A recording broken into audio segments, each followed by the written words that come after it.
Old black woman told me I was 6 years old. She said, come here, boy, who are you?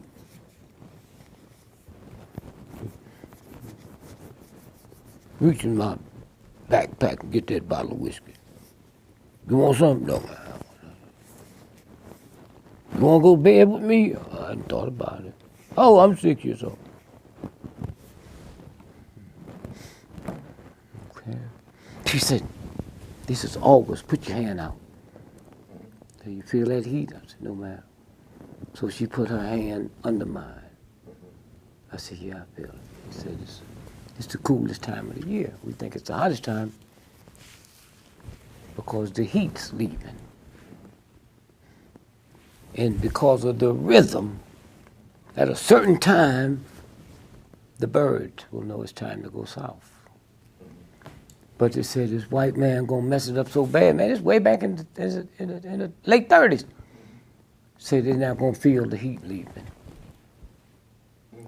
So the birds don't know they're supposed to go down south where their dinner's waiting. But they up here, it ain't no dinner. So they'll eat the bees. Who's responsible for your dinner, boy? He told me that way back then. Babies are born not hating nobody. They learn it from their parents. Do you have any brothers or sisters? I had a cousin. He passed. Any of them got children? My other cousin has a child. Okay, I do a test sometime when I'm talking. I said, those of y'all in here, raise your hand. You got children, yeah. We'll go back home this week and get the pictures from the time they was 1 to the time they was 8. You don't see no hatred, no meanness, no whores, no pimps. They learned that from you. When they came here, they were pure and clean. They ain't been around nobody but your ass. That's how they become pimps, hoes, and hustlers, listening to you around the fucking house. Welcome back. Thank you. Thanks again for having the show. Like since we posted the last interview, the response has been incredible. You know, you definitely, the vibrations are going. People are stimulating thought.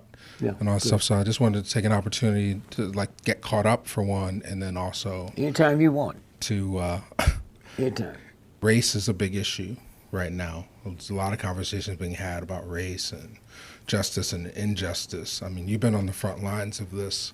In the last interview, you talk about, you say you apologize to white folks because they're not the real white folks. Yeah, they're not. The Ku Klux Klan don't determine public policy. The most powerful businessmen in the world is white Christian businessmen in America. They don't wear crosses. You can't find a poor person that got a cross on. They don't wear no crosses. You know? But how can you call yourself a Christian with a gun and the Bible in the same house? I mean, think about that.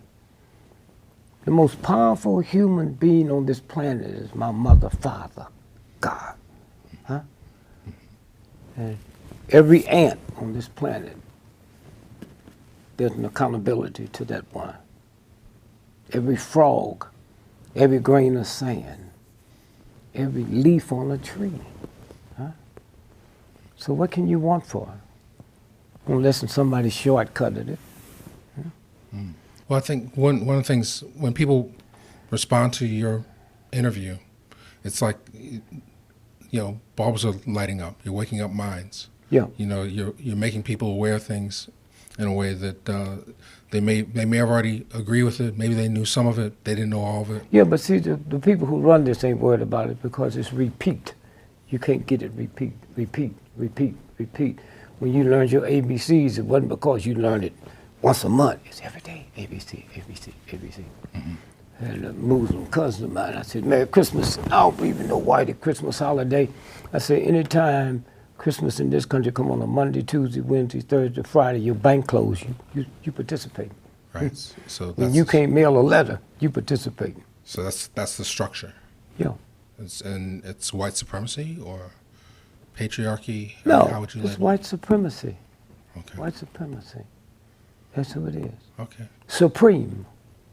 And if I'm not supreme to you, I'll make you think I am. That's how it works.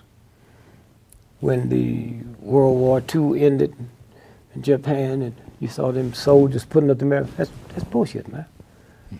AP got there late, so they just went and picked out some soldiers and put there. 2 of them was Indians. All of them went crazy because the lie was too big. All of them was alcoholics. The lie was too big. But you can look at people. When I went downstairs to use the men's room, if I come back and the brother put some red paint on me, you will react to the red paint. You hear me? You react to the red paint.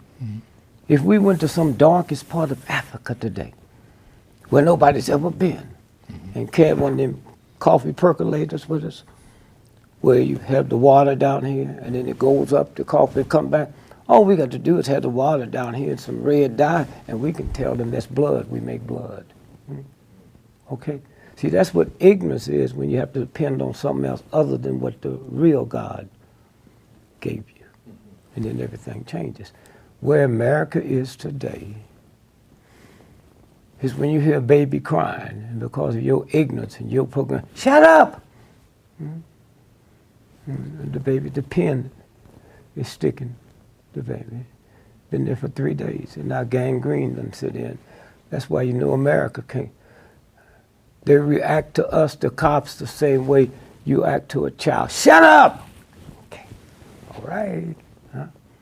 But you know something's wrong with the police, man. As a child, no boy that had no connections in the family ever wanted a police car for Christmas. It was always a fire truck. That's before I learned anything about good and bad and nasty and evil. Fire truck. When I was a little boy, I used to, when I hear a siren, I'd say a prayer. Now my prayer is different. When I see the police car, I pray that they and the people they're going to deal with will be safe. That's a hell of a way to interrupt the prayer. You have to say that for fire trucks. You know. So why are we so targeted? Huh? Why are we so targeted by the police? People with dark skin. Because it's real. It's real. That's like asking a Jew why they talk about Germans, or ask a Christian why they still talking about Christ. 2,000 years later, but they don't want me to talk about it. They talk about Jesus Christ, they did that 3,000 years ago. Y'all still talking about it, but it's my turn.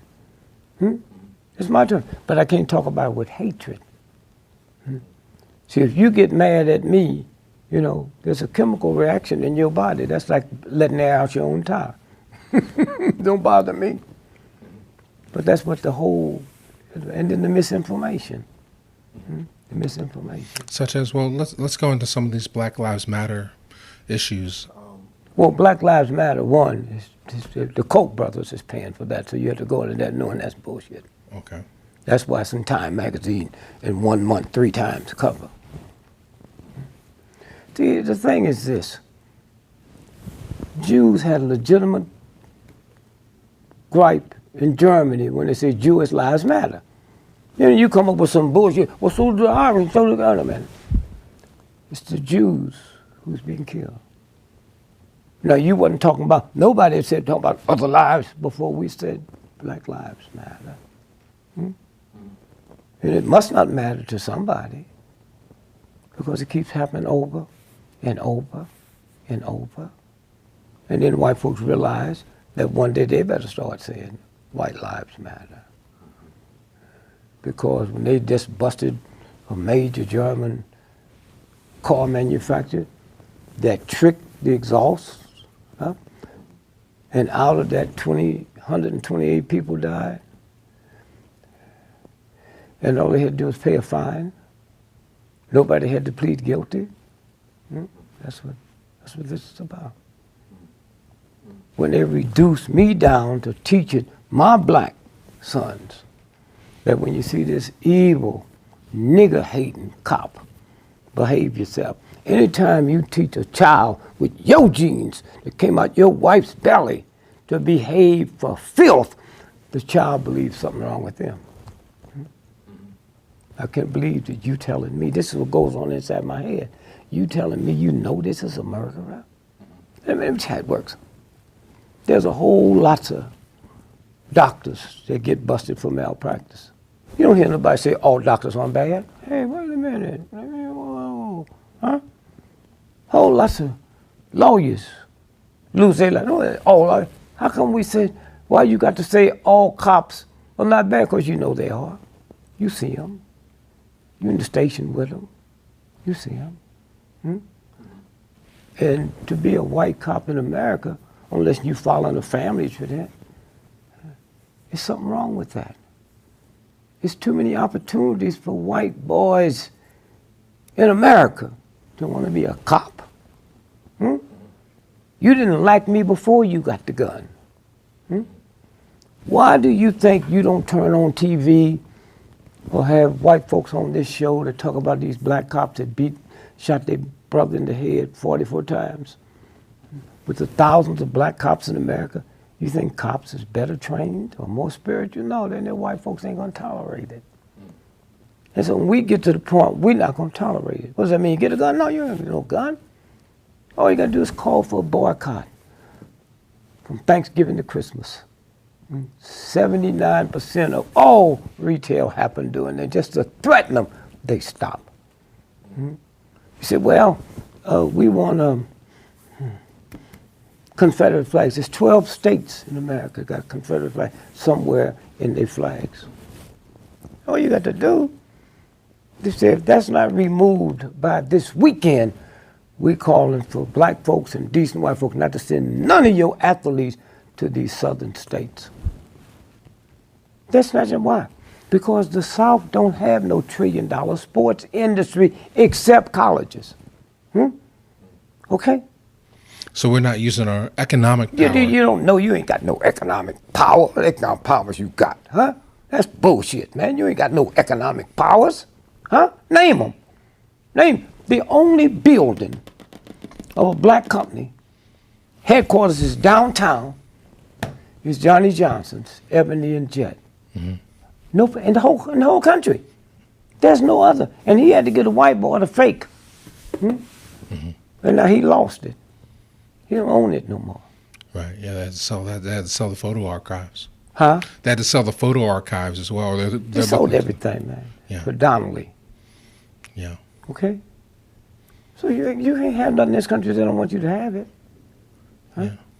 Well, is that part of the game? Like we can have money, but we can't have wealth as black people? No, that's tricky language, man. My grandma don't know what you just said. You ain't never had no money. Huh? Let me tell you something, man. If you was a congressperson, all Congress districts get a piece of the defense budget. Every one of them. Now, the top 20 defense budget districts is $19 billion or more. The first 11 is Democratic districts, not Republican. The first two, hear me, 1 or 2 and number 3 is in black districts. Huh? Okay. Number 1, Chicago. I'm sorry, St. Louis. Congressman. Why? McDonnell Douglas. Number 3, the ex-Black Panthers is in Congress from Chicago. What's that? Boeing aircraft. So if you don't know the language, you can't figure it out. And that's what it's about. White ain't a color, it's an attitude. And we don't know nothing about no damn money. Huh? And what money you got, they can take it from you in the morning. Outside of Washington, D.C., there's a huge place they build in that gambling casino. National Harbor. A black man owned all of that. Not just the harbor, that's just 1/10 of the land that he owned. White boy show up one day, say, Mill, we need to talk to you. We got the documents, we're gonna buy your land. Him, don't worry about him, that's narcotics. That's the drugs. While you was in the room winking at that waitress, he was putting drugs in your car. So we're fixing to bust you. It's that simple. Oh, congratulations, first off, on the Walk of Fame, Hollywood Walk of Fame. I watched the things. You had a lot of great people come out to support you, and of course your wife and everything. Yeah, so that was congratulations. good. But I didn't care about it, about the trick. So we define the white folks as, so I guess, white Anglo-Saxon Protestants, or is it like Oh, I don't get into that. I say white folks. white folks? Okay. White folks. So if And I know all white folks ain't white. okay, Yeah, I tell white folks, if you can't get on the phone and call the stock market and determine if they're going up or going down, you ain't white. so I mean, is there such a thing as an Illuminati? Uh, Is there an Illuminati? if you know about it, it's not. That's bullshit. Okay. The real things that count, most black folk don't know about it. The Illuminati, black folk can't even read or write, know about the Illuminati. What's that? Huh? It's like the boule. Talk about black folk. Well, tell me what business they own. What company they own. Y'all sit around talking about the boule, huh? What goes behind that? Okay? This is stuff they put out, man. It's a game. Now, how deep does it run? I mean, you were talking about how the starved rock thing you talked about in the last clip, that encounter that you had. You know, getting fame. Like a lot of people watching it dream of the kind of success that you had. That ain't number chump stuff, man. Okay. Ain't number chump stuff. Who was the number one baseball player? The history of baseball, 100 years. You don't know. Don't give a damn about that. The word fan means, it's a Latin word, fanatic, huh? And while we talking about it, Notre Dame's playing somebody today. Georgia's playing Alabama. Whoever win, the white team will tear up the town. Right. But it's okay to ride behind a silly game. But when you shoot my dad or my son in the back of the head 40 times, that's off limits. Okay? They do it all the time. Every time the game is won. I never understood why the winners ride. Okay? So this is the game. Martin Luther King will be remembered as long as somebody's on the planet. Athletic stuff, I don't even mention their name. Right. No, but I'm talking about in terms of, like, I read your book, Nigger. Yeah. And I read Callous of the Soul. Yeah. And I love both books. Yeah. I mean, you've led a fascinating life.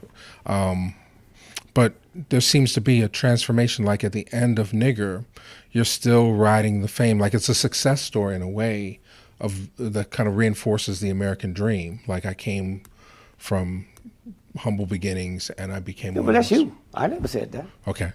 I never said that. Okay, so what? I've always been listed in the phone book. I never had a bodyguard. The filthiest people on this planet is athletes and entertainers, okay? You, with this show, have done more for the humanities than 99% of all the athletes and entertainers on the planet. But they've even tricked you to believe that you ain't nothing but doo-doo and they something big. They ain't nothing but a piece of shit, man. All of them, a handful of them will break through, like Ali. Handful of them will break through. Right. But what I'm getting at is that you traded it all. You traded all the money and the success and funneled it into the movement. That was me. This had nothing to do with no damn coach. Okay. Huh? I wasn't controlled by white folks. Okay. Huh? Black folks made me. Man, I'm in a little club making $5 a night, 3 nights a week. Huh? When I wasn't funny. See? I was the laugh at the party. I was the party clown. Most black folks can do that. What's the difference in being that and a comedian? Timing. What you doing here now? Hey man, you can just walk in here and say, people sitting there, wow man, no, you prepared for this. You knew what this was gonna be about. You read the books, huh?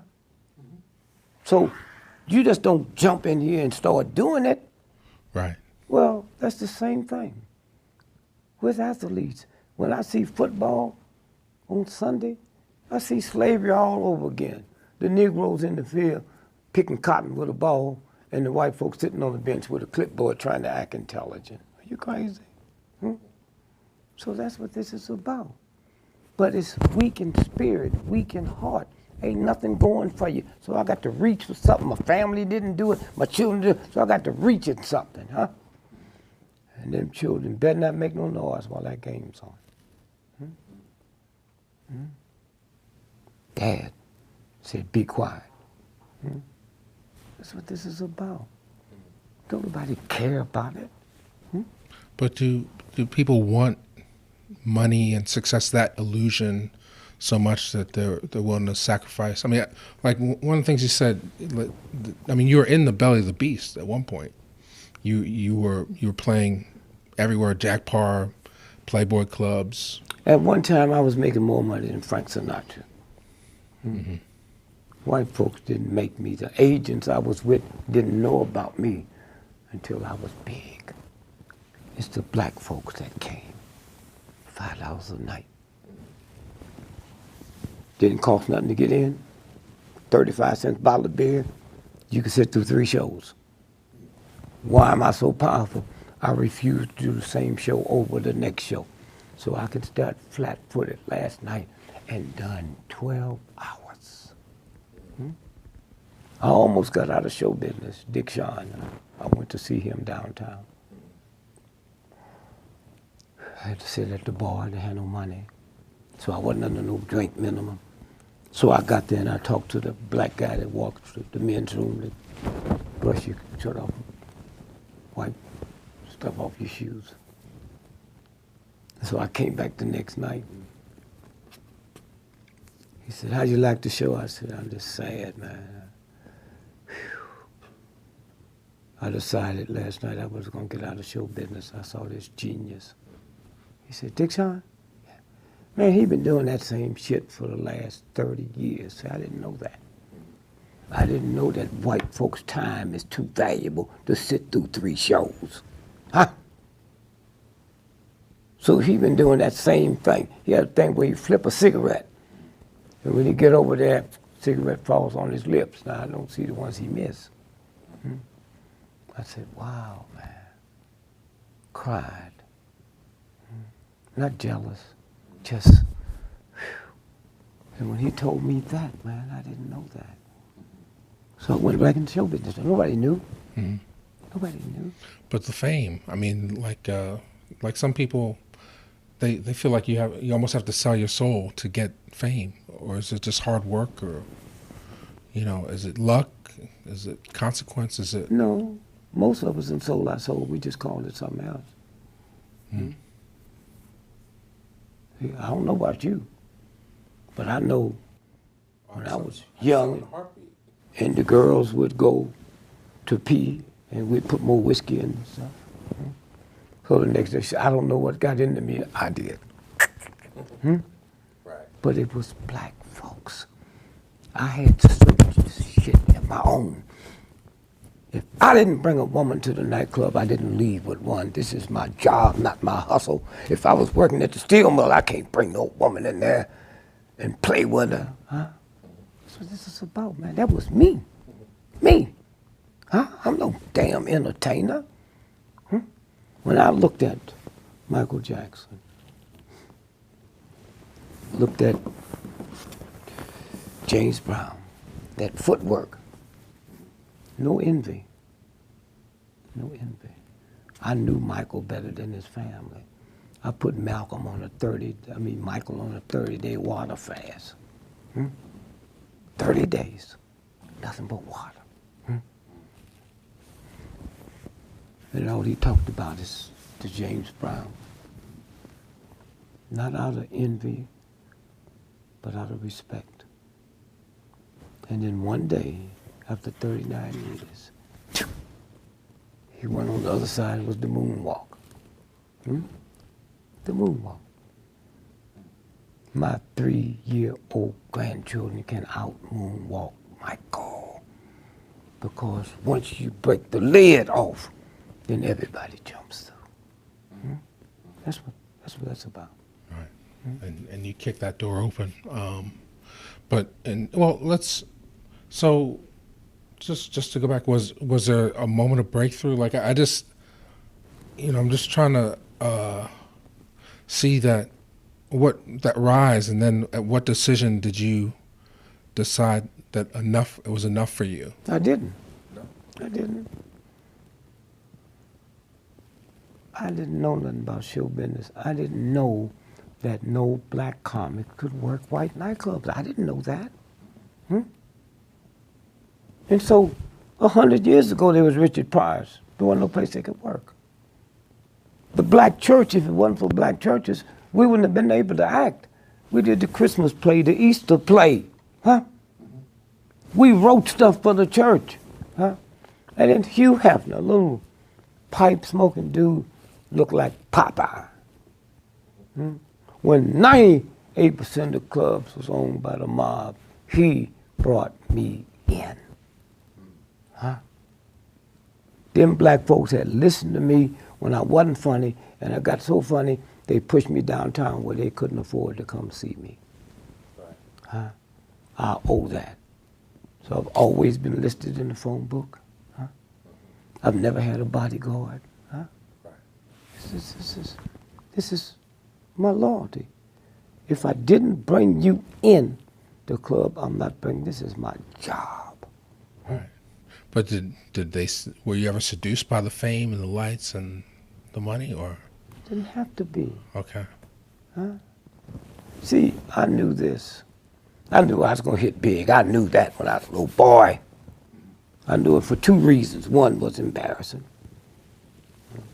My mother believed in fortune tellers. I thought it was ignorance. Never forget Mother Pooh. Said, Miss Lillian, you got a son named Richard. Say next Tuesday, take him out of school, bring him here at 1 o'clock. I keep feeling something. I was so embarrassed, man. 7 years old. She said, your name Richard? I said, yes, ma'am. She said, how come you don't like me? I said, I think you're stupid. I think my mama's stupid. She said, but I just want you to know there's a star in the center of your head. And one day you're going to be one of the biggest people in the world. One day kings and queens and powerful will be calling you. 7 years old. And say money, you'll have more money than some countries. And I say, I see it happen. There's a brown briefcase. Well, you way back then, I'm born in 1932, man. But I got no briefcase. Our luggage was shopping bags. You get on train with shopping bags with your stuff in it. So a guy came to me from ABC, and they was doing it. Imagine you, the first network, you, ABC, did a thing called Walk in My Shoes. That was the first thing in the history about black folk problems. So they came to the club and taped it, and whew, man, you know how happy I was. I didn't know the power. They take 3 hours. I had 2 seconds. And the world went crazy. That's the power. Crazy. So I bumped into Alex Dreyer, who put it together, and said, oh, Dick, I'm going to tell you, oh, let me tell you the letters. Millions. Oh, and by the way, I got this gift for you. You got time? I can get it now. I got it. Carried it home. It's a brown briefcase. 2 weeks later, I'm on top of the world. Top of the world. I said to my wife, I said, you know, I feel something.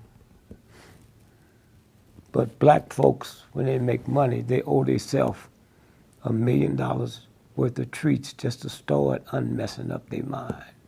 That's what I did. That song, not for mama, not for daddy, but for me, oh Lord, I was trying to get that stuff out of my head. Give me some booty.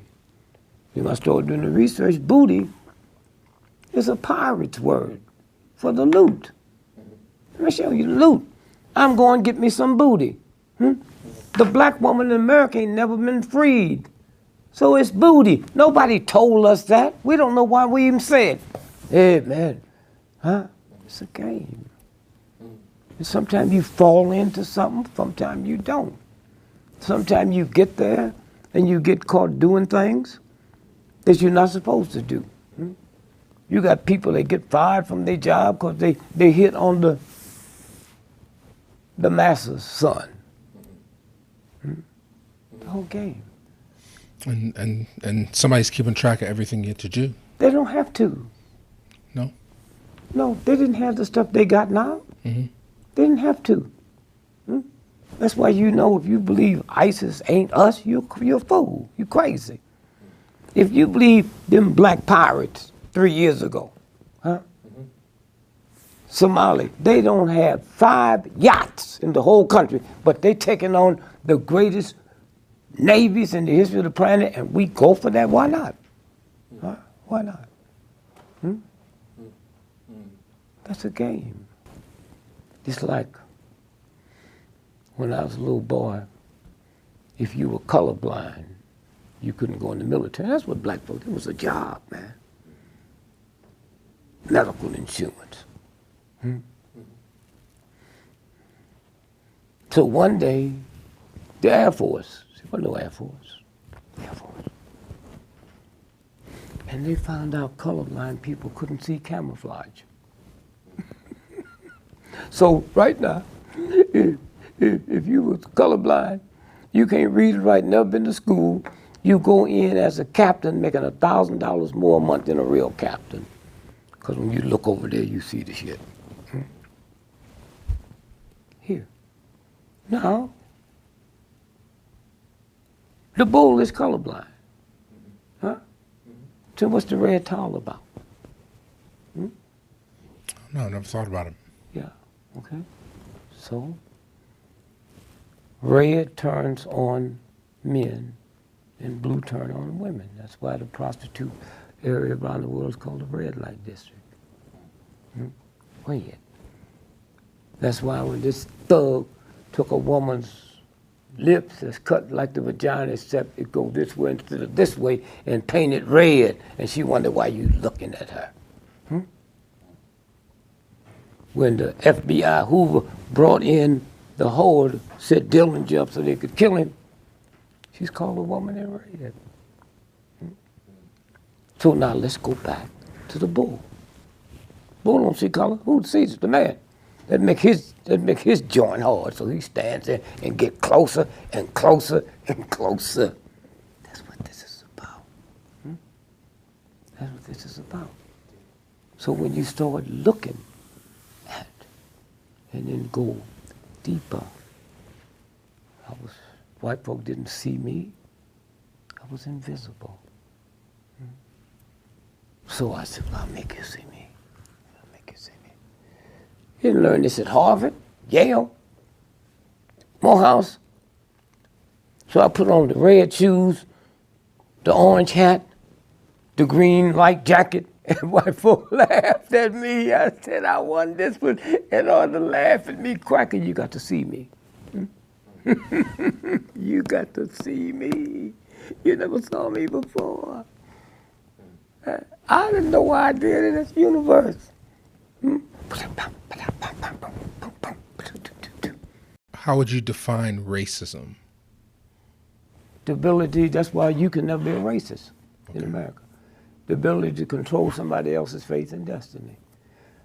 I can hate white folks with a passion. I don't have the power to see to it their children go to bad schools. I don't have the power to see to it they bail or sit higher than mine. That's what. When white folks say reverse racism, oh, come on, man. If I dislike you because you're a Jew, that's prejudice. If I dislike you because you're German, that's prejudice.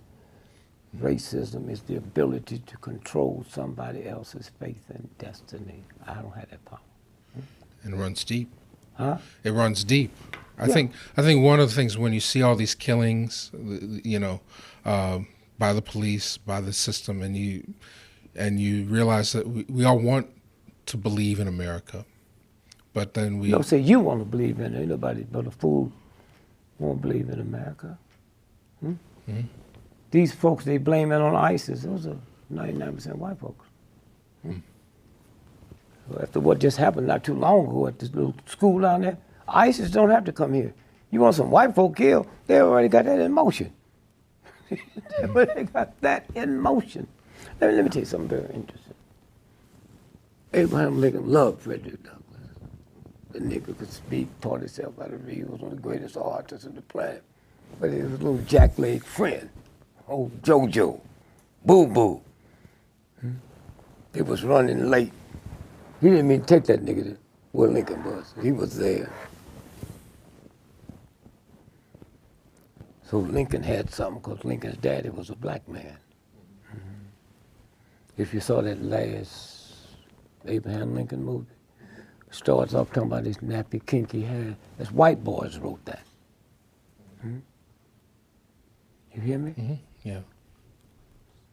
So he told him, he said, I'd like to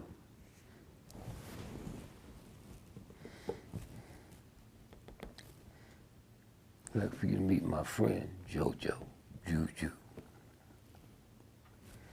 And he touched that nigger stuff in Lincoln. Lincoln just fall all off the front. He never heard nothing like that. The brother was, pow. So he said, man, I'm glad to be here. I said, this old punk friend of mine. Do you think this nigga smart? Man, you ought to come around, hang around with the folks I hang around. See what he need to tell you is we just want to bar your army. But you got to throw them two psychopaths in there. General Sherman and Grant.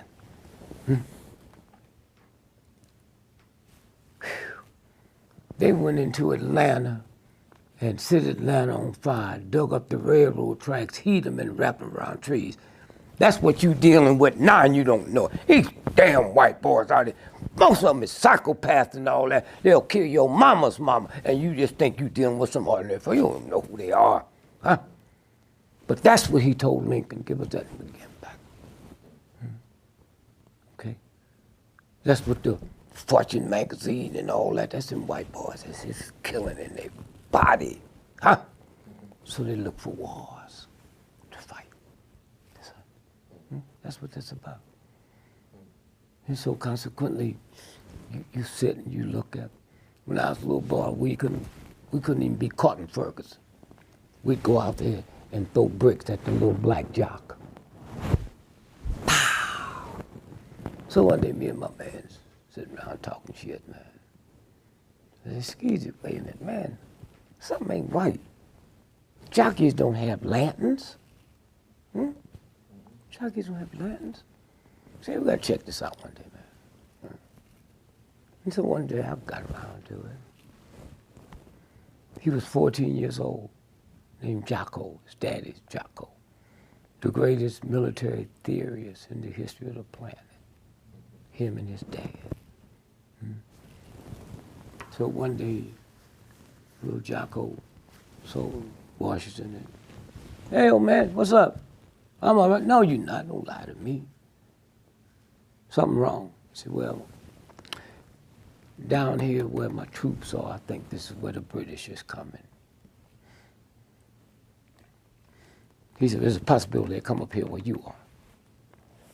I can't leave half here and half there. He said, well, you're right. I think they're coming down there. But let's do it this way. If they come this way, see that bend down there?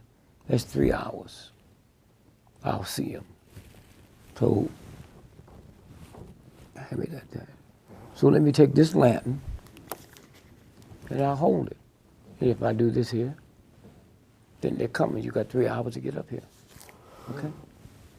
So they came and Washington beat them up bad. So the next day he went up to thank Jocko. And Jocko had froze to death with the lantern. That's a symbol of loyalty. Okay? But they changed it around. That's what that is, a symbol of loyalty. This 14-year-old child. And y'all sitting around here, worrying about this and that. Who cares? will never end.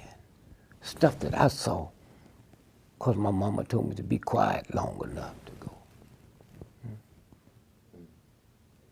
300 years ago, America sent the scientists to Colombia.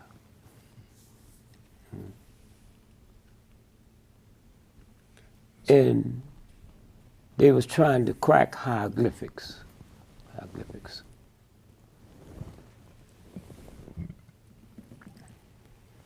The crystal skull, there's 13 of them. I got 3. 3. One of them is worth all the money that's ever been put in all the banks in the world. Just give it to me. So I called a girlfriend of mine that hooked me up with the Indians. And I said, hey man, just tell so-and-so, I don't know what I did, but I left them somewhere. So she called me, she said, don't worry about it, they'll find you. And 2 weeks later, I walk in the hotel, they're sitting on the bed. That's the power when you look inside of here. Not just chump stuff. That money stuff, what's that? And so most folks don't even know that the banks, I can't say getting ready to close, so that's a federal law. You create a run on the bank, that's a federal law. But if you got over $250,000 in the bank, like these black churches, they got 50,000, 50 million, 100 million, all you get is 250,000. Safe deposit in the bank, once it closed, becomes property of the bank, not yours. People running out now buying gold and silver, no. This crisis is coming, you better get something you can run with. And that's 1 carat white diamonds. They black. So a friend of mine comes and says, oh man, thank you, man. Me and my wife, we got New York, we went to Tiffany's, and I think we got about 7 million, we're gonna come back and get another 30 million. I said, man, you buying jewelry. 90% of the price of jewelry go to the artist that put it together. There ain't no money. Ain't no money at all. The Cubans that came over, how'd they get here? With Castro, swallowed it. And I ain't never trusted Castro. Never trusted Castro. People say, do Castro want something? Not me. The most secret Navy base in the history of planet Earth is Guantanamo. Why would we have that on enemy territory? 99% of the people work there. It's Cubans. Huh? Something up. You hear me? There's something up. That's the game. And we all know that when Castro came to America after he took over, he went to Harlem. No, he came here first. Had a ticker tape parade down Pennsylvania Avenue. The game. That's crazy. So it sounds like you're talking about illusion, and what illusion you're willing to buy into. Yeah. That there's a real truth that's beyond the belief. Yeah, and that also we're there's some programmed black to see. people, they don't care about it. I don't care about it. It's out of my league. So they still got that part open. That's where you come in. That part is open. That By part Neil. is open. They love it. They feel it. You sitting in the movie, say, I smell something like smoke. Whatever you ever smell like smoke, that wasn't smoke. You said, I done well. I'm sitting there, I smell something like smoke. It is smoke, fool. So the game. Okay. All right. You got me vibrating here. I meant to tell you that I didn't finish it.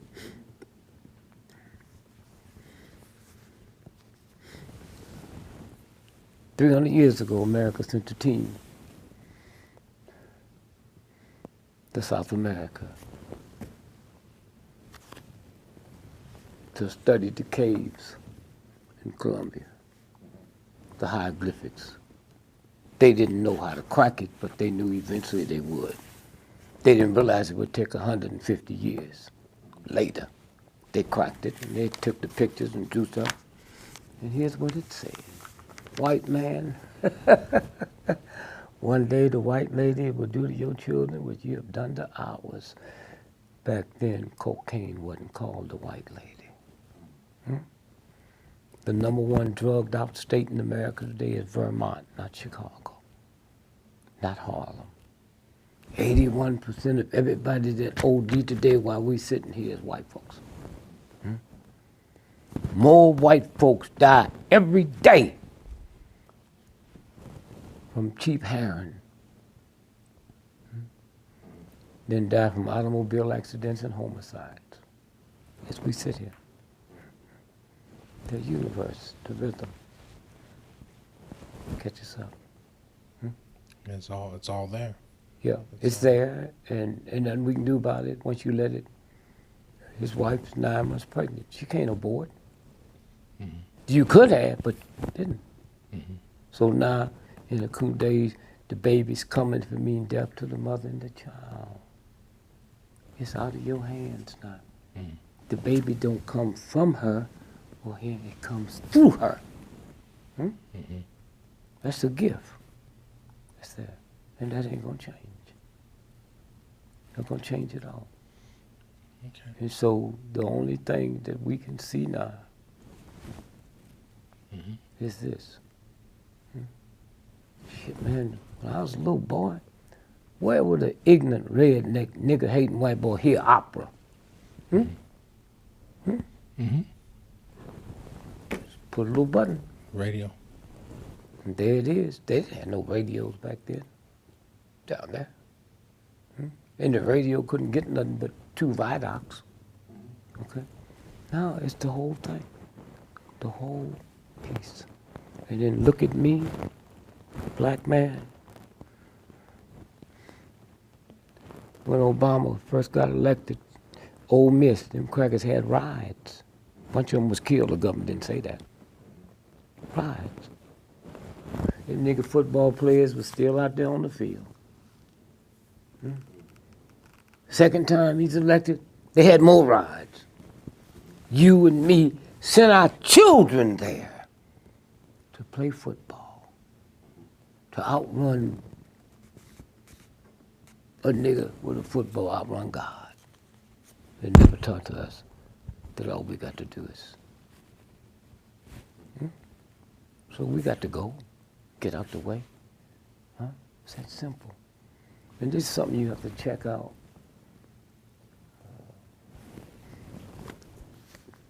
We heard about that law with Trayvon Martin. And you had the right to stand your ground. Please check this out. The Klan was invented in the state of Indiana.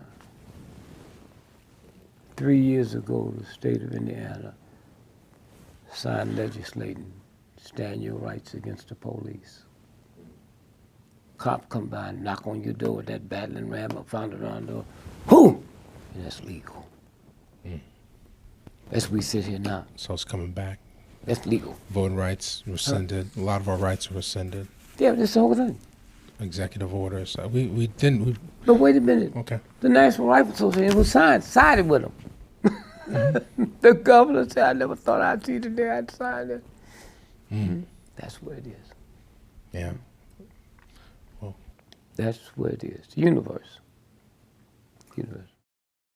Michael Jackson. I mean, you knew him. It seems like he needed that fix, that money. It was never enough. It wasn't money. It wasn't about money. He didn't have no childhood. See, y'all always be trying to talk about shit you don't know. He didn't have a fucking childhood. Huh? All right? He had all the money he wanted, all the fame he wanted. Huh? But he never bounced the ball. Huh? So y'all gonna sit there and talk about somebody you ain't never talked to him. Huh? Michael Jackson. Huh? A child. His mind was a child. Became one of the most powerful human beings in the world. And they killed him. And when they killed him, just simple mathematics. He's getting ready to do the big show in London 50 times. God can't work one city 50 times. What made you think he could? And that childness in him, It never dawned on him. So he's insured. This is your show. So the insurance is on you, not the rest of the people. So they had him insured for $1.5 billion. So when they killed him, you mean the Lords of London didn't see them holes in his arm? Lords of London, $1.5 billion, and they didn't see these holes? You know? Michael was killed at 2 o'clock in the morning from a laser. What's the police chief? He's not police chief of New York. Bratton? Whatever his name is. I was thinking Gates, but that's before. No. And then 4 days later, they go into the house and find this bloody shirt of Michael's. And then understand it's like $450,000 worth of jewelry and cash missing. So white boy said, we got to get rid of you, but we'll ease you out. So then he comes and he works in Virginia, which is called the CIA, and now he's the police chief of New York, a fucking criminal. Gangster. That's what it's about. Well, I thought it was because of the Sony thing. They wanted I believe there was some. But that's because you don't have the information. Okay. Huh? Okay. I said he was killed by a laser. Huh? I just told you it was a bloody shirt and the money. Just public. All you gotta do is go look it up. Huh? Okay. I didn't come here to find out what you think. No, I'm just asking about No, you didn't. You say you thought. I'm not interviewing you. You interviewing me. I don't want to hear it. Okay. Huh? But you go do it. I respect who you gonna be. So don't sit here and tell me you thought it was the Sony thing. Huh? Okay. What was the Sony thing about? Tell my grandmother. Well, my understanding was that he was going to get the Beatles catalog. And He already had it. Huh? Okay. He bought the Beatles catalog when his people told him don't buy it. He bought it for $48 million. When they killed him, it was worth $2.5 billion. Huh? Huh? Stuff go on in your house I don't know nothing about. There's a persona out there I don't know nothing about. But when we sitting here with respect for one, I don't want to hear what you thought. I saw the check, nigga. Huh? So I got to sit here and what you thought. Who cares? Huh? That's all I'm saying. I understand. And then what they didn't know when they came out with the will, his 3 children's name was misspelled. Huh? So The day he was supposed to have signed it, So it's a fake will. it's a fake will. Huh? That's what I'm saying. Okay? That's all. And so if I was over there and they said, well, what role did Sony play? You didn't say that. I thought I'm not here because of what you think. Huh? Okay. Did Sony have anything? Huh? That's... Okay, I'll ask No, better. you don't have to ask that. I don't care. No, I'll phrase better with the... No, I'm saying it's already. You already said it. Okay. Huh? And you ain't gonna stop that overnight. And I don't want you to stop it overnight. Huh? There's people listening to me that's cleansed when you said what you said. Huh? Because we know. Huh? I told Michael. I got to his house, man. His father called me and said, Michael need to see you. Michael couldn't go up. His dad and mom couldn't go up to the top floor. Huh? So when they sit there and said, when I carried the food up to him, I saw these little boys. Michael knew. Everybody knew him. Couldn't nobody go up to the 3rd floor. Huh? So I go and Orange County. Father come back and say, Michael wants you to sit in my seat. I go. So now the trial's over that day. We go home. He holds me, feel like an animal clawing me. Greg, they're trying to kill me. They're trying to kill you. I know. When the last time you ate, said, poison me. When the last time you drank some water? I said, okay, here's the problem we got. I got to slip you out of here today and take you to the hospital. No, they'll kill. Michael, am I smarter than you? Shut up. what we'll do is get a driver, and we're going to San Francisco to see a friend. What he didn't know is once we got out the house, when you saw that H for hospital, that's where I was going. I didn't know where. Nobody know we coming. So we go there. 5 o'clock that evening. Michael Jackson. Dehydrated. 6 o'clock. At 6 o'clock the next morning, they still putting water in him. The doctor said, thank God for you, because he'd have been dead. That's how dried up he was. Okay? I know him. Huh? I know him. I know what it's about. Not about Sony. He already had it. Already had it. Okay? And so what happened is, when they killed him, them white boys that came in and convinced everybody that Michael had went back with them. Michael had gone back with them. Okay? And so the will said that anybody on this will protested, if you lose, you cut out. That's why Mama, I don't even know where she getting groceries from now. She was cut out after. Now, just go back to the one thing. Lords of London got me insured for $1 billion. That means they give me all kind of checks and they didn't see the holes. Now here's how clever they are. You and the brother, there's first responders. You get there at 10 o'clock. He's out. You don't know he's dead because the call just come in. So you trying to get a vein. You don't know he's been dead since 2 o'clock. So now they tried everything. Now they go get the different chemicals I can put in. That's where the needle holes came from. Huh? That's how clever they are. The folks that's doing it don't know it. They're just trying to bring them out. Got needle in there. Yeah. Sure, they got needle holes. But that's where they came from. Huh? That's where they came from. Okay? And the old punk doctor, he know nothing about it. When he's on the 911, they said, what's the address? I don't know. You know the address. Huh? This is a game. The most powerful human being on the planet, entertainer. Huh? They say he ain't lost his license. He's still practicing that. It's okay. So, something fishy there. I think I smell smoke. Yep. I think I smell something like smoke. Something like smoke. When Tupac was killed, well, I know something. The mob don't go there and have a shootout in the front lounge. Would make you think black folks could. And who was in the car with him? Quincy Jones' daughter. What she was? Okay. How I know that New York Times don't know it?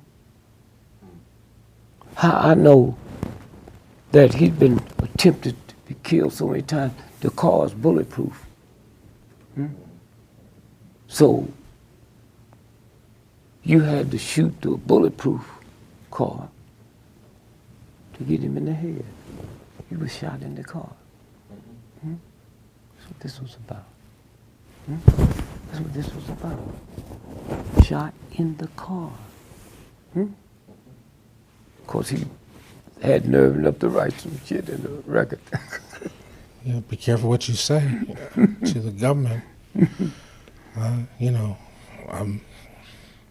We might be in trouble here, just here. Do you know in my life, man, I never owned a camera in my life. Really? You You funny? tape recorders, though. Huh? You had tape recorders. No, me, I have to say, yeah. Yeah. Yeah, but no cameras. Never got interested in photography? Never. Here's Donald Trump. Here's Stone Fool. Sit there and call the woman ugly and then say he didn't say it. On that debate? Well, my advice to Donald Trump and to her, they should marry each other and see what kind of ugly baby the both of them have. Okay. Okay, Okay. it's a game. But he at this point he is a legitimate contender. He's a legitimate contender. You in this business. You ever been interviewed by somebody about him? No. Okay, so what make you somebody else have? Okay, Well, that's what I'm saying. Uh-huh. Huh? That's the white folks say it. It ain't questioned. right. Then you got this other little thug punk, Ben Carson. 90% of black folks ain't never heard of him. So you mean these redneck white folks love him that much? He's that high? What was his claim to fame? Surgeon. No, it was more than that. He's the first prime that disconnected Siamese twins from the head. That never happened before in the history of the planet. He wasn't even in the room when that happened. So that's what research do. It was that team of 87 German doctors. And they thought they was able to do this. So they brought him in the room because he was from South Africa. In South Africa, we all know before black folk took over, South Africa had a nuclear bomb. You heard Nelson Mandela? You heard nobody talk about it. Where'd it go? Where did it go? Good question. So to clarify, you said Ben Carson was from South Africa? No, the person they operated on was From South Africa. South Africa. Okay. Yeah. And they didn't want nobody to be able to say they was experimenting on black folks. Now let's get back to just plain old nigger shit. If he did what they say he did, how come he's never been nominated for a Nobel Prize in medicine? I didn't say get one. You know, when they pick out the #1 football player in America this year, it'll be 10 people nominated. He's never been nominated. We ain't talking about a Nobel Prize. He's never been nominated. That's why you see that look on his face. And then when they tried to make him feel he's important, you can't duck a lie. When he came to the prayer vectors of the president and said, Obamacare is worse than slavery. Did you know by the time he got back to Johns Hopkins, he was fired? Wow. Moved his stuff out. Johns Hopkins get more government money than any country in the world. Don't mess with this titty. He's already been paid to give the commencement address. 2 weeks later, they say, keep the money, we don't want you around here. Wow. That's who he is. Wow. And 4 years before that, they had a black man, Herman Cain, one of the brilliant black minds on the planet. So when I saw him doing the buckwheat speech, I said, oh my God. Herman Cain was chairman of the Kansas City Federal Reserve. That's where your pension money, that's where your income tax money is. You look at the checks, Kansas City Federal Reserve. He ran that. But the trick is, because they know racism. Right. They had these white women coming out, talking about what he did, but don't say he had sex with them. He had sex. Really? No. They played the same trick on Clarence Thomas. No, rightly or wrongly. I don't know if I don't know what your opinion is on Clarence Thomas, but some scandal came out on him. Yeah, well, see, I was given an honorary doctor's degree at the University of Missouri. A black man was head of the law department. Him and Clarence Thomas was in college together. He showed me the letter that Clarence drew up on how they could make it big. And he said, I can't do that. Okay? That's from Clarence Thomas. Okay? And so I know a guy, he just died a couple of weeks ago, named Dr. Goodhart in St. Louis. Went to Cornell. Brilliant. He's one of the finest minds in the history of the school. This was what? Back in the 30s. So they go to him and they make a deal. He said, Monsanto. They cry when they talk about you, how intelligent, how brilliant. They would like for you to run the company, but they can't bring you in as that because the white scientists would quit. Right. But you white enough to be white. He refused it. He refused it. I mean, wait, so when I met him, a friend of mine had cancer. He said, I got the cure. He said, but I sell it to veterinarians. Okay? In 3 days, the guy was cured. Now, forget that. Black man became so angry. All of these people dying for cancer. He has the cure. Don't make me mad, boy. Okay? Then he showed me a picture, man. Looked like something from another planet. I said, well, you show me? He said, that's me. What? Yeah, my laboratory blew up on me. Wow. Well, how you look like that? I got the cure. Wow. I have the cure. Don't make me mad. Huh? See how it works? It's out there. Well, what did the letter that Clarence Thomas wrote up say? Huh? You said Clarence Thomas had written a letter. No, it wasn't but a little scheme with him, and here was the plan they was going to do. He said, not me. Okay, all right. Was his name Steve Jobs? Mm-hmm.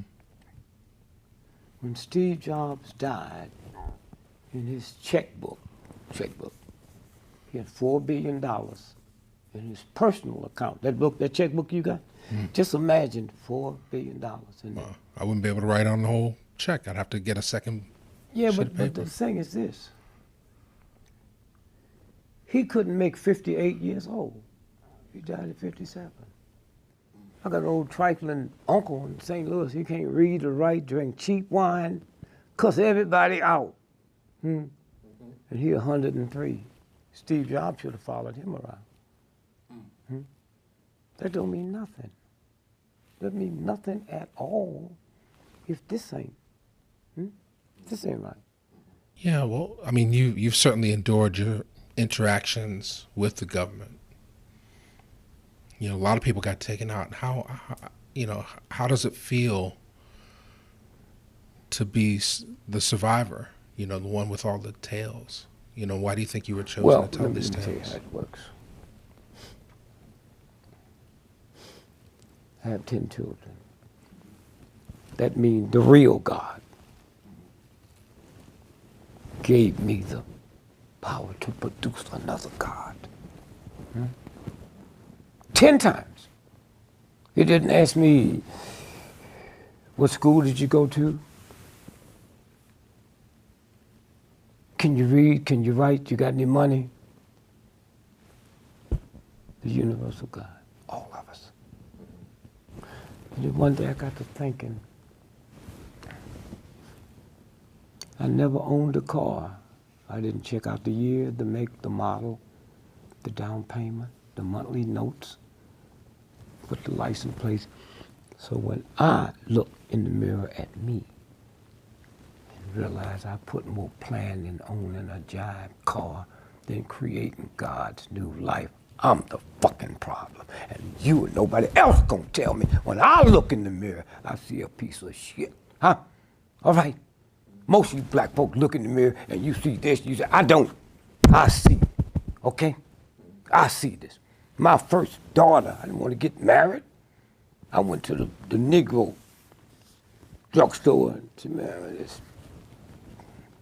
He said, oh, let me fix something. I fix it and I take it to her. And he said, this'll knock out the elephant. So I didn't see her no more. Wasn't nothing about love. I was getting me some pussy, man.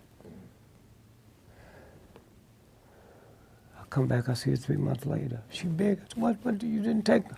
I didn't say I was going to take it. What do you mean? Let's talk about some more current events. Well, Bill Cosby, what's going on with him? The scandal, do you believe it? Do you not believe it? No, do you think I would sit here if I would tell you I believe it? I wouldn't tell you. I don't know you that well. No. But I know it's a trick. You've been here long enough, no athlete can do anything they want to do, and nothing happens to them. Huh? Right. Big business pay the government $10 billion, but they don't have to admit they broke a law. Huh? Okay? Mm-hmm. DeSantis, bottled water, Coca-Cola. The largest fine in the history of Europe. They was fined $900 million because they take ordinary tap water purified with benzene and another poison. Nobody go to jail. Nobody go to jail. Right. And so consequently, let's look at Bill Cosby. Where'd they find all these women? They didn't know each other. Sure. And when they finally bring the judge in and open up the records, that happened after the 4th of July holiday. Huh? Judges don't work on weekends.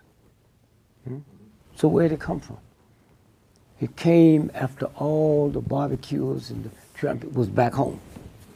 Here it is. The judge. Here's what the judge said. Told Bill, you should get you some more lawyers. The judge said that. Right. Why? Because the judge said, well, give me a reason why I shouldn't open these up. He said it would embarrass Bill's family. His lawyer said that. What about the women? Right. Okay? But here's what happened. Bill Cosby was getting ready to buy NBC. White supremacy came in and said, I have a right to. Well, you see, there's a thing called racist white folks giving them a liberation holiday. That's what Cosby's show was. He didn't know it. Huh? You ever met a black person named Huxtable? Dr. Huxtable? Huh? I'm sorry, I haven't. Okay? That name don't threaten white folks. Huh? So when you put this show on and come out with facts, white folk can't wait to get the Bill Cosby show. And so what you dig is complaining about, if you was like Bill Cosby, went to school, got a good education, look at your children.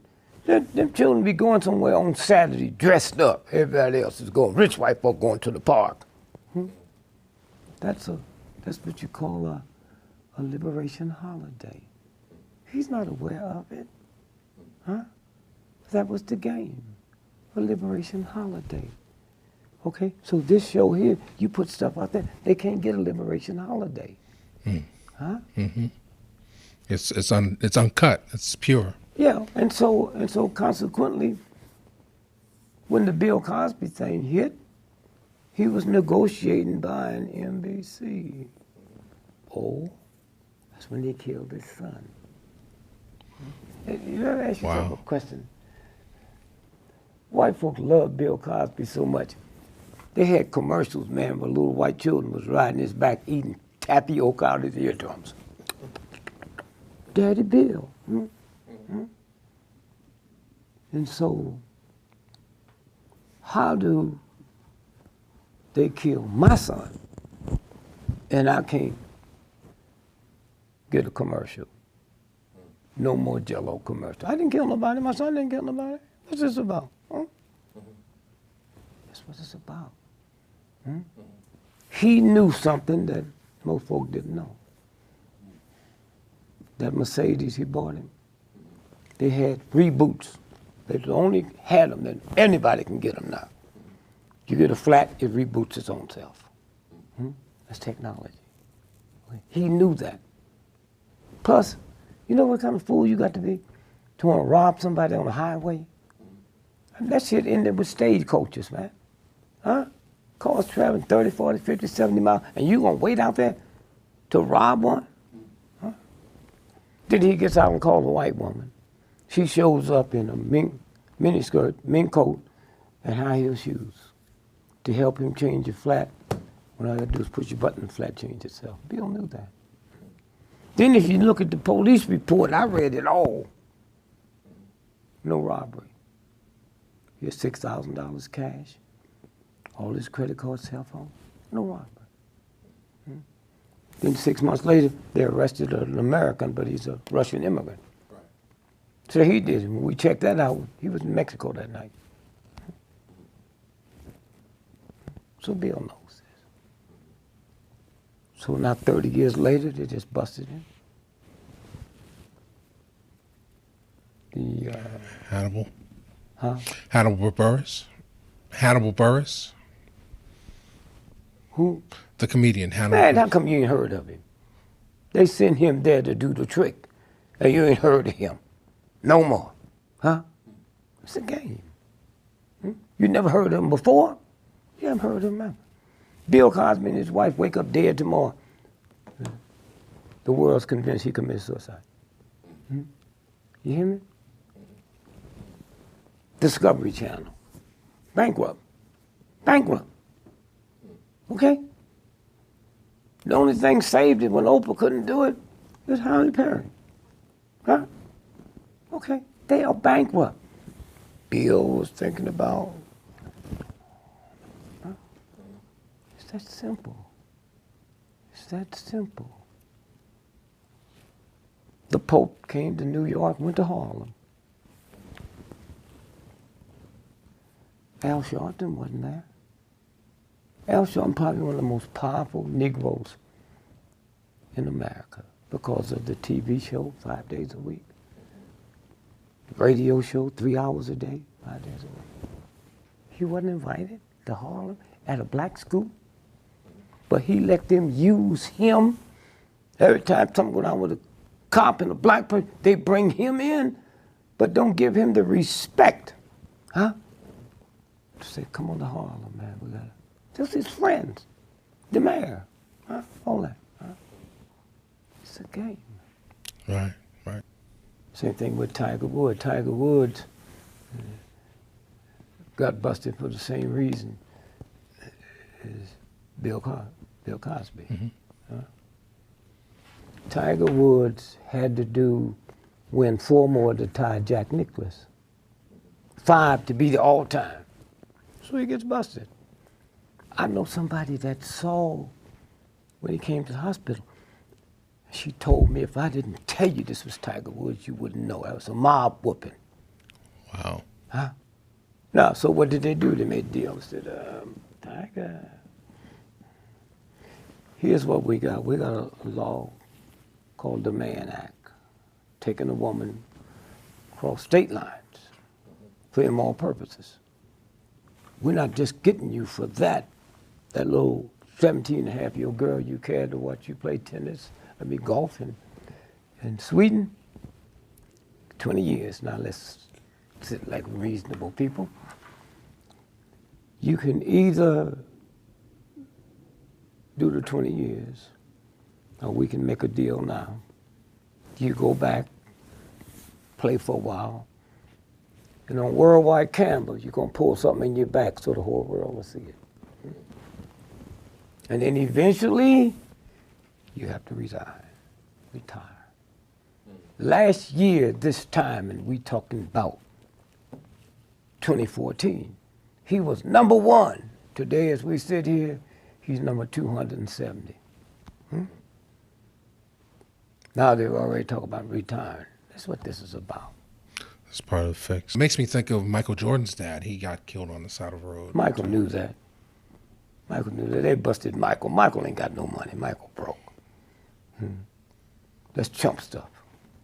It was like a gambling thing or something like that. You know, gambling. Broke. But this is now we got this one Negro, so we don't have to get no more. His wife filed for divorce and they said, he ain't got no money. Watch y'all just stay there.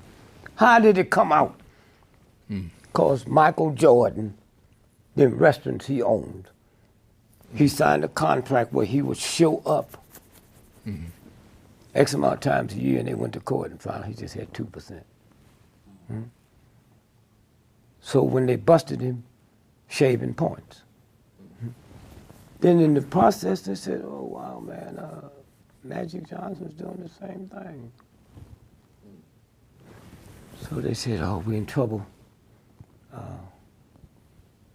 That is basketball.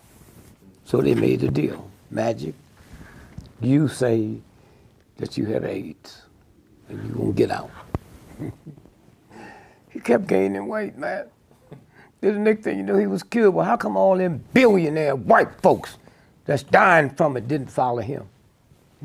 He never had it. Okay? And that big scandal with the basketball owner out there. Oh yeah, Sterling. Yeah, sure. That's a lover's quarrel. Absolutely. And he said, in Magic, you ought to apologize to the black community, because he know Magic just get 2% of that. See how it works? Yeah. So here's what they did with Michael.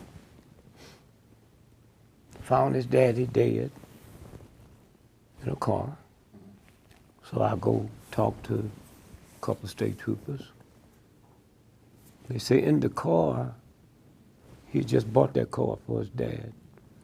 And the name of the salesperson in Illinois, his car was up there.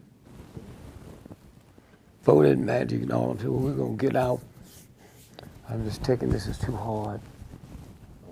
So he went to say, you wanna play baseball? And then once he cooled out, stay in shape, then he comes back. When Magic tried to come back, Malone said, I won't be out there playing with no AIDS. It's a game. And they arrested a black and an Indian who's in jail now. So a couple more movies, and then a little more about race, and then I want to get into the genetic stuff. Selma, that also came out since we last spoke. Yeah. Did you see it? Were you? I mean, how does it? Well, resonate for they you? didn't want me in it, but I financed Selma. I was the first one to jail at Selma. That was my money. My wife went to jail. The little cracker called me, Sheriff Clark. Dig Gregory, you that rich nigga entertainer. I heard that a sheriff can't be a sheriff in the South unless they tangle with you. Now, I didn't want to tell him this. I'm at the Howard Theater. I go to the Apollo the next Tuesday, $25,000 plus a percentage. So I said, well, I got a bad cold and I've got, well, why don't you send your wife? I said, well, she's 9 months pregnant. You gonna take care of her? Yeah. So she went down. I made about $300,000 in the next 2 weeks, so now I go down. Sheriff Clark met me. He said, Mr. Gregory, I've arrested a lot of nigger bitches and a lot of poor white trash, but your wife is the first woman I ever, I don't need no praise from some garbage like you. How much you want for this hoe? Huh? $2,000 bill. Here's 1,000 and I'll get back to you. Said, why'd you drop it on the floor so you ain't be sitting me up? I wouldn't pick up no money a nigga threw on the floor. Fuck you. Who cares? I've lived with a real woman. You ain't lived nothing but scum. Okay? All your life. And he said, well, let me tell you what you do. He said, go across the street. And he figured out a mystery for me. In the South, man. The juke joints, gambling, was right across the street from the police headquarters. I didn't know it was the police. The niggas was running for the police. I didn't know that. He said, go across the street and tell them boys, give you $1,000. So I go over and I think it was a check they wanted. No. So I give it back to him. He paid for it. Huh? This way. They were mad at the Justice Department because every day Bobby Kennedy would send 7 agents in to see if she was okay. One of the things, well, just a Coke and 7 glasses so I can split with the women in here. It was Lillian. So we knew what that was about. King wasn't part of that. That was Snick, okay? John Lewis. King folks wasn't there until the whooping. The whole world saw it. Then the energy started. They wasn't marching from Selma to Montgomery. The reason this president is in the White House, Jimmy Lee Jackson, little deacon, 34 years old. He would go down to register to vote and they wouldn't let him. So he called James Orange at SCLC. He said, man, sure wish you'd come down and help us. So they did. So guy called me. I said, well, let me see. So Leo said, well, a plane, I can get you a plane, we'll get there, but then you still like 30 minutes away. I said, okay. So by the time I got there, blood was running in the street, man. And what had happened was they shot all the lights out. And then they started beating them. Jimmy Lee Jackson's mother, which was played by... Lorraine Toussaint? No. Oprah. Oh, Oprah, right, okay. And they was beating her daddy. And she went to pull him off of that. Then they started whipping her, which was Jimmy Lee Jackson's mother. So they pulled him out. They shot him in the belly 5 times. And carried him to jail to book him. Didn't take him to the hospital? Not till the next day. Then he died. And that's what the march was about. It wasn't about no voting rights. It was about Jimmy Lee. And that's when the hell broke loose. You go by Jimmy Lee Jackson's grave, they come by there with rifles, man, shooting the tombstone. No, I mean, after, again, reading your book, just seeing all the sacrifice, the movement, and people are looking for answers. I just saw the Black Panther documentary, and people are there. They're like, is armed rebellion the answer? Like, well, how do we conquer this white supremacist? You can't. You can't. Or at least get our fair justice or liberation. You can't get fair justice. The fact that, look how fool are you, man? Huh? That's like Jews sitting around talking about what they're going to do to the Germans. Huh? They didn't overthrow the Germans. Mightiest armies on the planet closed, not Jews. So what makes you think you gonna do something when you don't even know what's going on? At least the Jews wasn't joining the German army like us. Happy pops in the army. Happy this and that. Huh? That's what I'm saying. We don't know. When you walked out your house tonight, there's white folks can tell you to go back in, and you come out, we'll kiss you. You can't do that to white folks. The Pope just left here. The mob goes and confesses every morning. Oh, would you please forgive me? We killed 12 people last night, but you got to do it quick because we got 7 more we got to get before noon. It's white folk business. Well, I think that phrase post-racial is starting to disappear now. Like after Obama was elected, a lot of people thought that some great advance had occurred, but now we're starting to see. Something did happen. Okay. Why do you think black folk from the Caribbean can come here and do better than we can? Because with all the poverty and all the bullshit, they did see black folks in charge. They didn't know it was fake. They didn't know it was fake. Jamaica, you ever been to Jamaica? Not yet. Okay, the #1 killer of young people in Jamaica is not crack, not alcohol, bleaching cream. Okay? They're trying to pass legislation to keep that German bleaching cream out. They killed too many people. And these niggas tell you they super black. When I first met up with what's the great entertainer in Jamaica?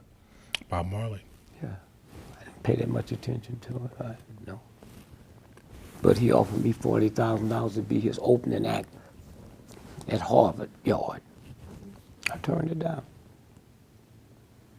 And he came with so much humility to me.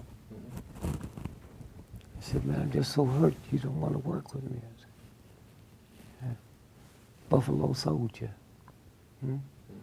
They sent them niggas to the west to kill off the buffalo, to starve the Indians to death. So he started crying. He said, I didn't know that. I said, my mama didn't know it, my grandmother knew, but she's not a genius like you. So he said, what can I say? Nothing. But the humility. I said, I'll do it, but you can't pay me. You can't pay me. Then after he died, he was coming here to University of Maryland. He said he got a problem with his foot. I said, I'll see you when you get this thing was canceled. He calls me from the New York hotel, leave a number. I kept calling, but I didn't realize they'd slipped him out of there to Germany where it's gonna kill him. So he ends up from an infected foot to brain cancer. And then one day I'm looking up a package and all of his uncut records, man. I got them. I got them. Wow. And so there's two fronts to that. I know both of them. I'm not looking for it. It's just, that's the game. Anytime they want to bust you, they can bust you. But remember one thing. Then you see what we talked about earlier.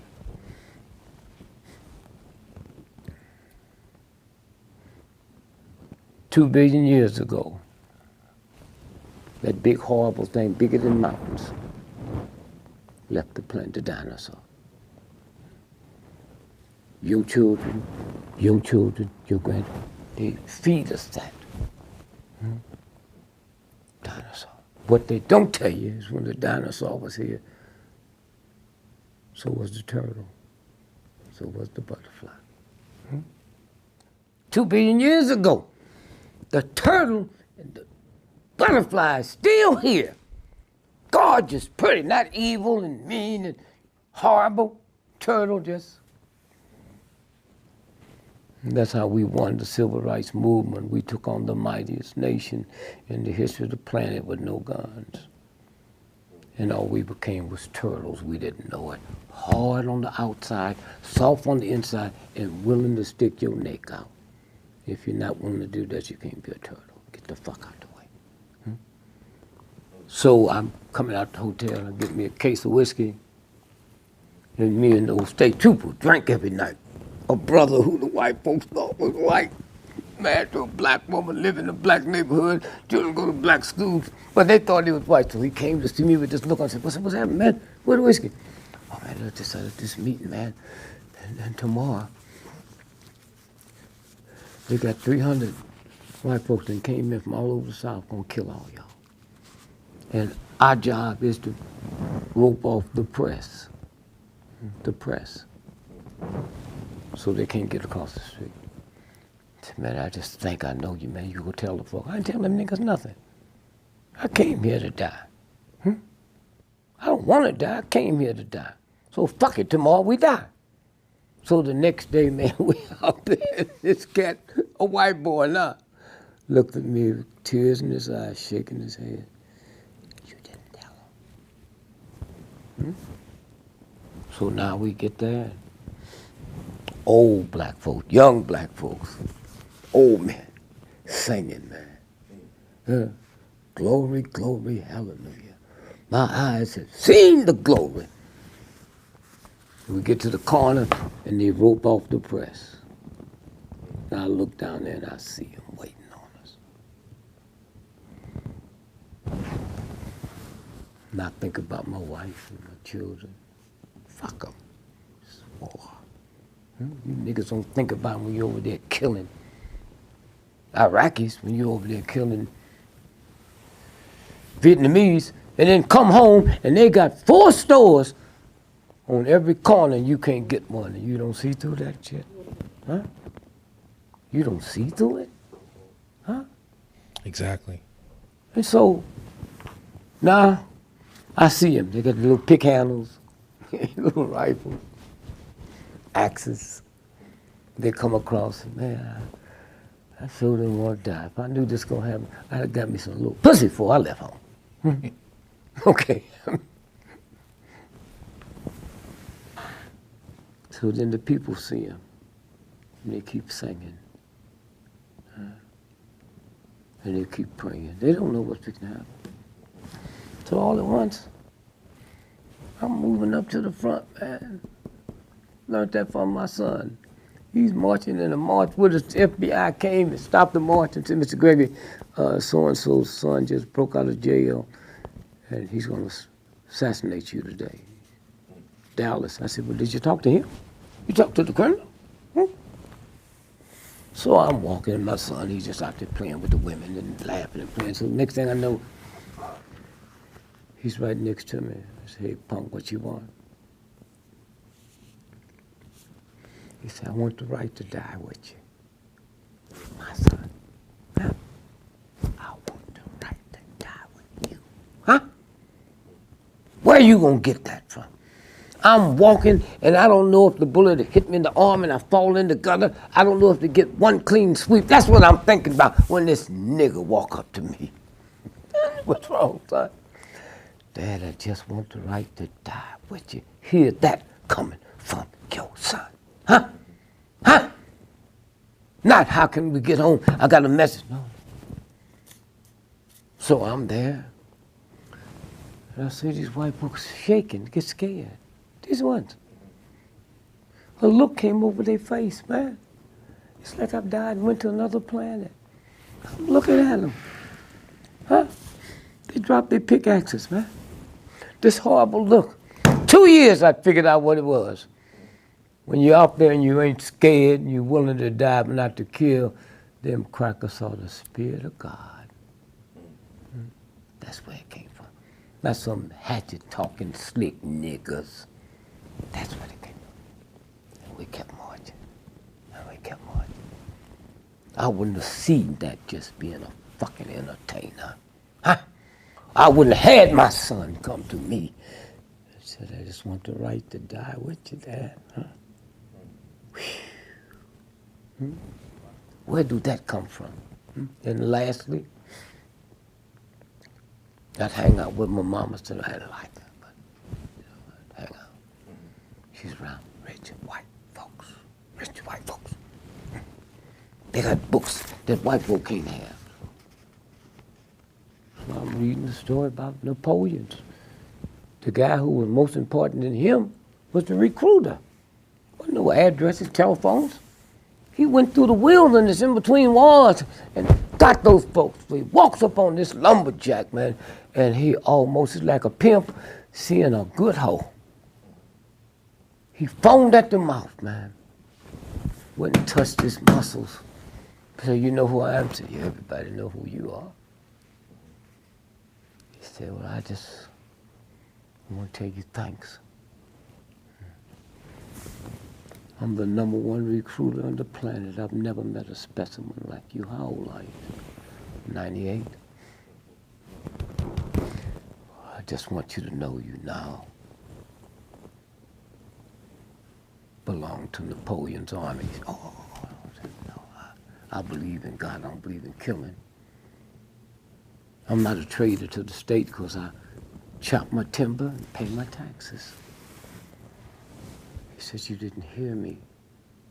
And so he's so outdone that this guy would tell him this in front of his men. He went crazy. He said, ready to find squad. Ready, aim.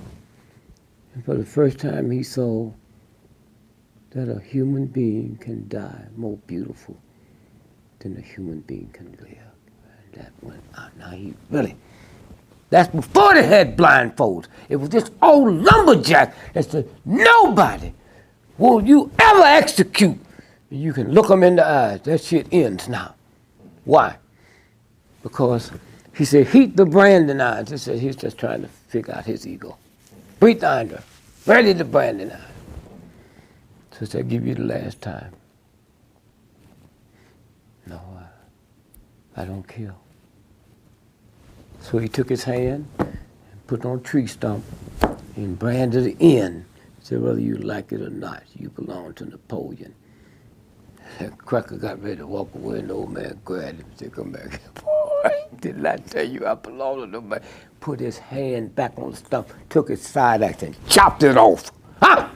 You motherfuckers gonna tell me something? Huh? Only one on the goddamn planet? I read that. Huh? Chopped it off. And the recruiter went crazy. And he's the one that left Napoleon's northern flank open, where he was defeated. One man. Fucking man. That's cool. And so somewhere, when we sit and we look and see, we all started off the same. We all started off the same. And somebody will see what you've been doing, not just this, other stuff. Some of it will be jive, because that's all they are, jive folks. But somewhere it slips through. You slips through. How did I know I'd find this in some rich white folks' house who my mother worked for? How did I know that little old punky son of mine would walk up to me and say, Dad, I just want the right to die with you. Wow. That's just that little bitty thread. The little thread. Yeah, you're planting seeds. Yeah. And some of these seeds are going to continue to grow. Yeah, no, it's there. It's there. Huh? It's there. Football is the most violent game in the world. They end up with broken noses, broken jaws, dislocated backs. And I'm just talking about what they do to their wives. Okay? This is a game. Who cares? The sad part about it, when they got the guy from Baltimore for beating up his woman in the elevator. Right. I got in touch with a friend of his. And I said, I know your man is too stupid to talk to, but he should give $1 million to the group that handle battered women. Why? Because that child won't have to grow up in disgrace. He got a child. Whatever he give is tax deductible. Huh? But for the rest of that child's life, they be putting that in his face. He didn't understand that because he ain't nothing but a jive football player. Huh? Nothing else. Huh? They inject hormones into him. They make you angry. That's the chemicals. You can't turn it on. All these cops you see beating up black folks, they do the same thing to their wife. That ain't nothing. Stink ain't something you can turn on and turn off. Filth is nothing you can turn on. And we as black folks, we live around filthy, we become filthy. One of the things I showed to my grandchildren, take them to a paper mill. You ever passed a paper mill? There is no stink like a paper mill. But the people work there don't smell it. Right. The black folks live here don't smell it. Right. Because we become that. Right. So, help me understand how to process the two books, Nigger and Callous in My Soul. Like, what's the transformation? One ends in 64. I never wrote a book longer than 2 weeks. I put on tape, and I bring the writers in. 2 weeks, that's all. What we talking about today, when the brother asked, where are we? You know what callous is? You wearing some shoes that's too tight. If you was white or light, is it red? Here. And what makes it hurt is the oxygen can't get in. And so that's why you're going to shave it down till they can get the oxygen, okay? So, callous on my soul is this. There's never been a pair of God's feet that a pair of shoes that ignorant people built could wear out.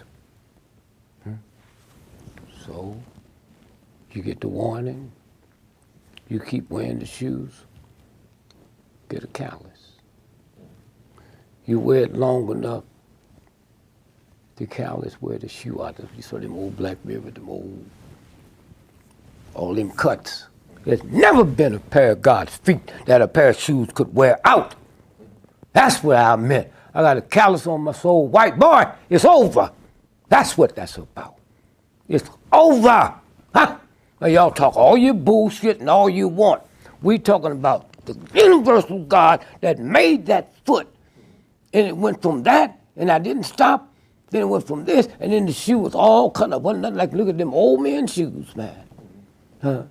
Old Stacy Adams, some high tops. Huh? That's where we are. That's where we are. Coming to a point. It's over when a woman 9 months. See, his wife is pregnant. The first 9 months of gestation is called evolution, a gradual naturistic change. When that water bag breaks, revolution and quick change, it's over. You take all the armies on the planet today, when his water bag breaks, you aim all the guns that you want, and you can't stop that from coming out. There's no army can stop that, okay?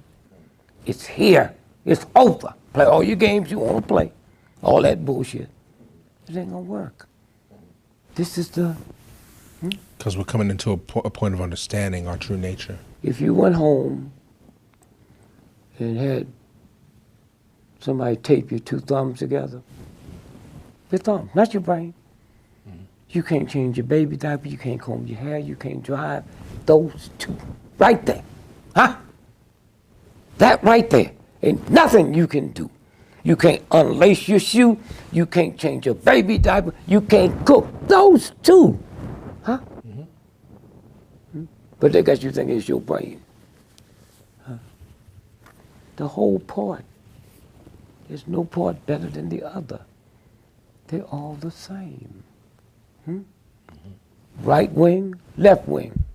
All of us got a bird. Right wing, left wing.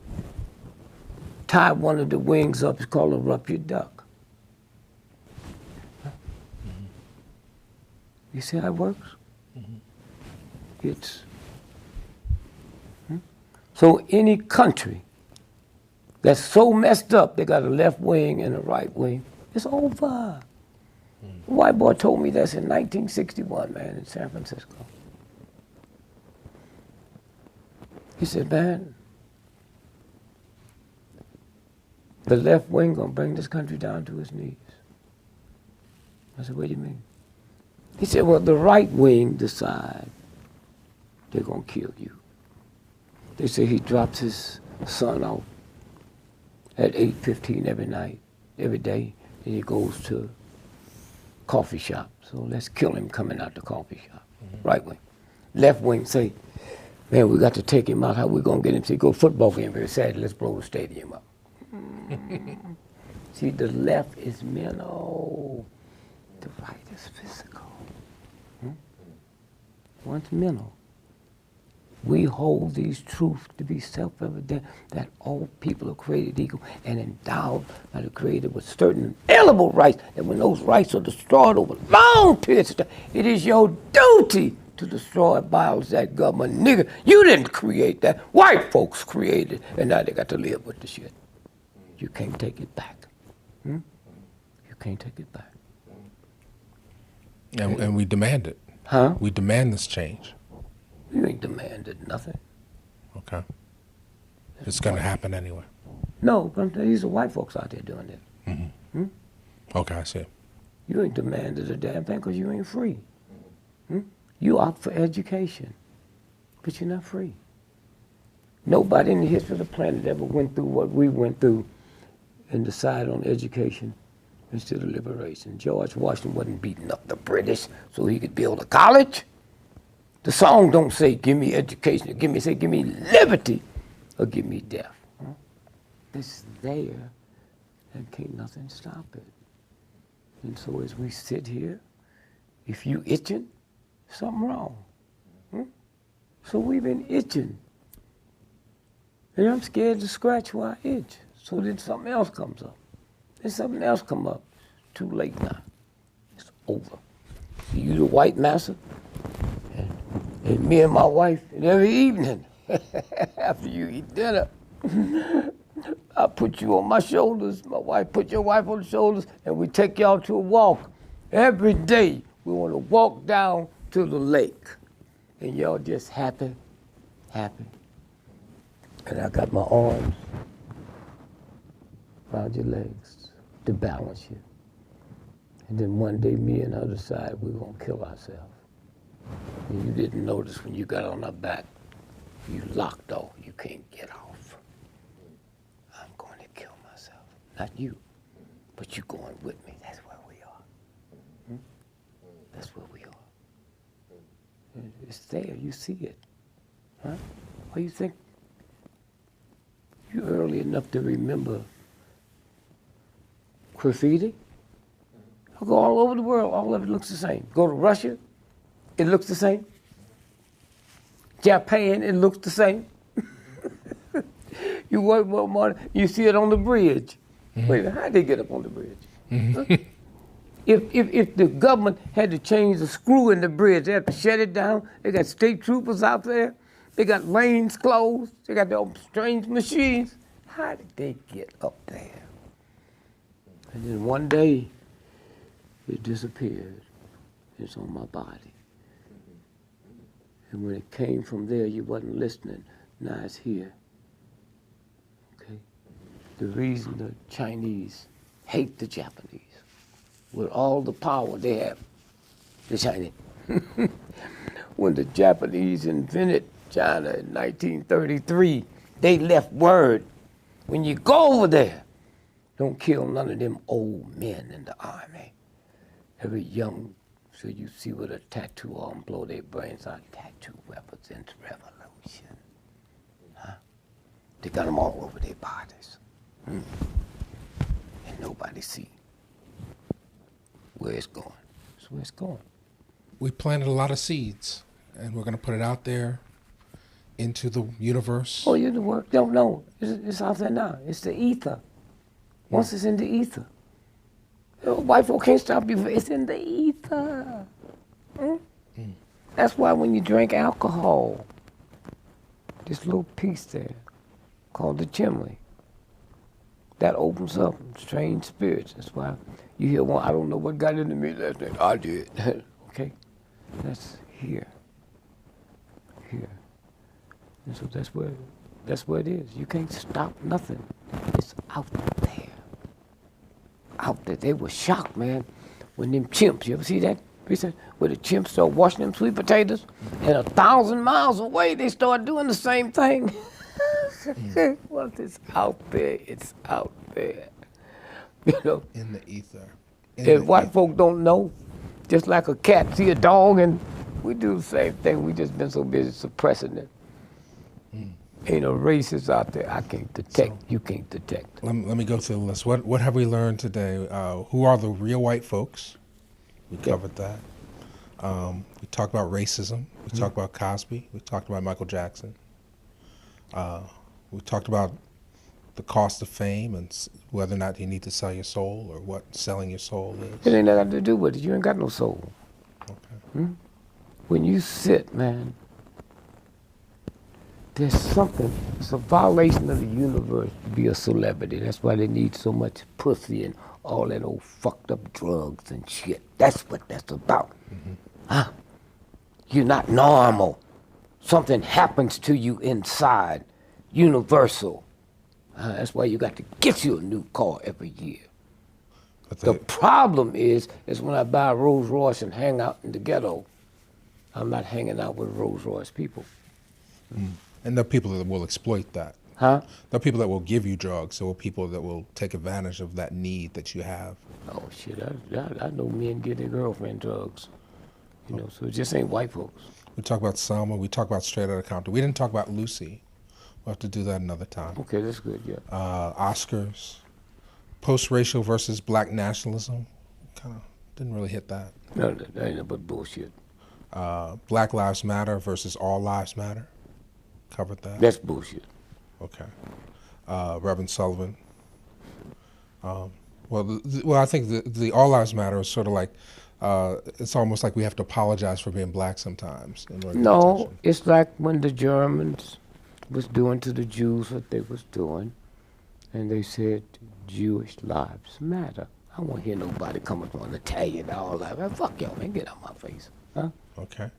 We talked about the two books that transitioned from the book Nigger to Callous on My Soul. And, you know, how do we solve the problem? You said we can't really solve it. We're part of it. We passed it. We're in the belly of the beast. And You passed it. Let me just say this. If I had my way, hey, God, just be 84 this birthday. Just give me one more child. I behave. I just won't be getting some pussy. I got this one planned. Give me a boy that will be the best in the history of every sport that's ever been created. My son. Greatest basketball, greatest football, every sport, he'll be the greatest. And I'd name him Nigger Gregory. And when them announcers would be there and say, the nigger cuts left, no, you got a lawsuit. His name is not the nigger, it's Nigger Gregory. And I got the money and the power to take y'all to court. I dare you to call him something that I didn't name him. It's Nigger Gregory. Nigger Gregory. And then you have to sit and say, wow, Nigger Gregory, oh my God, I've never seen nothing like this nigga. No, his name is not this nigga. I've never seen nothing like Nigger Gregory, white boy. That's his name. You know what theater, where they talk about what's the one that just changed herself into a woman? Caitlin. Yeah, well, he must have no mirrors in the house. He started off being an ugly man. What make him think he's gonna be a pretty woman? And that stuff you see on the magazine, them are $300,000 and $400,000 gowns. I got a frog can look good in that. 30 years ago, NBC was bankrupt. It was for sale. But he didn't understand white supremacy like most of us don't understand. White people don't understand white supremacy. But you getting something? I'll take care of it. No, I got it already. Okay. All right, we're going to talk about Cosby. We talk about anything. We talk about anything. So, all right. So we're here. And we got the man. And so what you need to do, man, because all over the world, let me tell you something, man. If they found out that they had cured cancer, hear me now, the number one selling thing would be Pink Queen. Now hear me, okay? And be worth trillions of dollars. So right now, as we stand here, the richest country in the world is North Korea. Because for millions of years, they had something, 90% of all the tungsten on the planet comes out of there. That's what the war was about. Right. Okay? Now, did nobody need it because you mix it with metals and it go through temperature changes. So you can't go to outer space unless you have that. You can't build computers unless you have that. Yeah, I got tungsten right here on my phone. You hear me? Yep. No. But they tell you that they poor, the children are hungry, and you ain't never seen a skinny North Korean child. Now here's the bad problem. When Truman sit down and worked out the trees, 38th parallel. Now, when we went over there, we just thought we were dealing with some ignorant niggers like Americans always think. When they got over there, they bumped into them Chinese and them Russians, because if we would have got it, white Europeans would have controlled everything.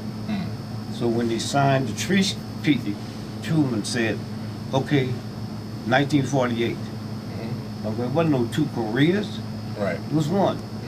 So then they said, okay, the North You get half, we get half. Right. 48 was said in 2015. It diverts, all of it go to the north. That was a long time ago. Nobody thought about it. That's why the shit's going on now. Okay, that's what this shit is Because it's about to switch over. about to switch over, yeah. And everybody done gone stone crazy.